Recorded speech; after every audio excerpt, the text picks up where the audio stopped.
Sunday morning quarterback, a happy quarterback on this Sunday. Nebraska scores 21 unanswered points in the fourth quarter, and they beat Illinois 31-16. Sean, fourth quarter, explain. Long drives, third down conversions, fourth down conversions lead to it. Yeah, it was just one of those games for Nebraska where things weren't going right. A lot of injuries happened.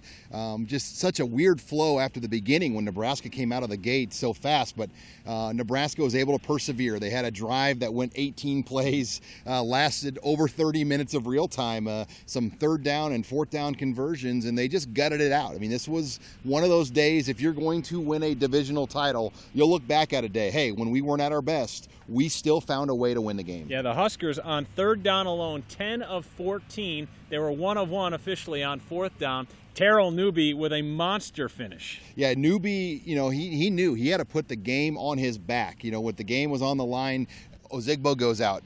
Armstrong just really wasn't running it much here in this game. Wilbon fumbles the ball. Nebraska goes to Newby in the fourth quarter. He goes for over 100 yards in the quarter. Yeah, Newby in the fourth quarter, 16 for 113 and 2 touchdowns. How about that? I mean, this was one of those games, I think, when he came to Nebraska, right. He was the California High School Player of the Year. And I think this was kind of the guy we thought he was going to be, somebody that could make a big play to change a game. And Nebraska's up 8.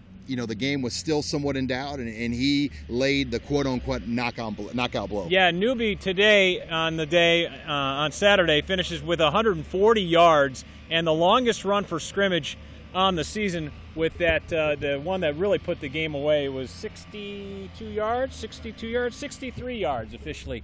So the Huskers perseveres through a whole bunch of injuries, a laundry list, really, if you think about it. Yeah, you talk about the Westerkamp injuries. By the way, Tommy Armstrong did say after the game he thinks Jordan is okay from talking to him. But, yeah, the injuries, I mean, the bye week for this team in general just couldn't have come at a better time. We found out that David Neville was struggling with an ankle injury, which was hurting him in this game, which is why Nebraska had to put Corey Whitaker on the outside. Cole Conrad was playing tackle and guard. It was just a mash unit for this offensive line where if another injury would have happened on that O-line, Andy, I don't know what Nebraska would have done here in this game. Yeah, we talked about Bo Wilson and keeping his red shirt intact. He did not play Saturday, so that is still intact. Another injury is Ethan Carter with an elbow. No timetable really given. They're going to take this bye week and hopefully heal up. And defensively, I thought the Huskers made just enough plays when they had to because there were times where Wes Lunt looked like Y.A. Tittle. Yeah, there was a little moment there. Y.A. Tittle. Do you think anybody knows who Y.A. Tittle is? You're dating our audience. How about Terry here. Bradshaw? Is Terry Bradshaw? Joe Montana. Let me go with Tom Brady. Tom Brady. They got into a rhythm there as an offense, Illinois, and just kept Nebraska on their heels where, Nebraska's linebackers were getting sucked in. Underneath throws were happening. They were missing tackles in the open field. The coverage wasn't in place. Just a lot of things went wrong for a short period there that allowed Illinois to take the momentum and really have control of the game for 2 quarters. I mean, I think Illinois had control for the second and parts of the third, and Nebraska really took it over from that point on. Yeah, they really won the line of scrimmage battle, the Illinois did, up until that big long drive, and Nebraska really turned the tables from there on out. All right, big picture.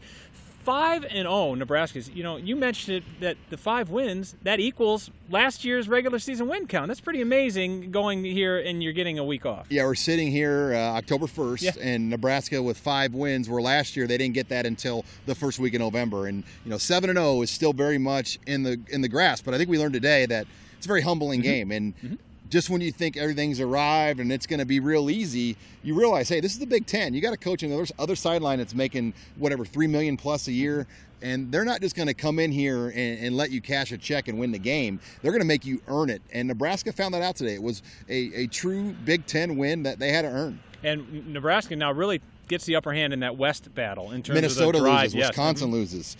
Everybody up top, Iowa loses. Iowa loses, yeah. Nebraska now the leader in the clubhouse as they go into the bye week and then go on the road to Indiana on October 15th. All right, much needed bye week straight ahead. The Huskers play again in 2 weeks when they play at Indiana.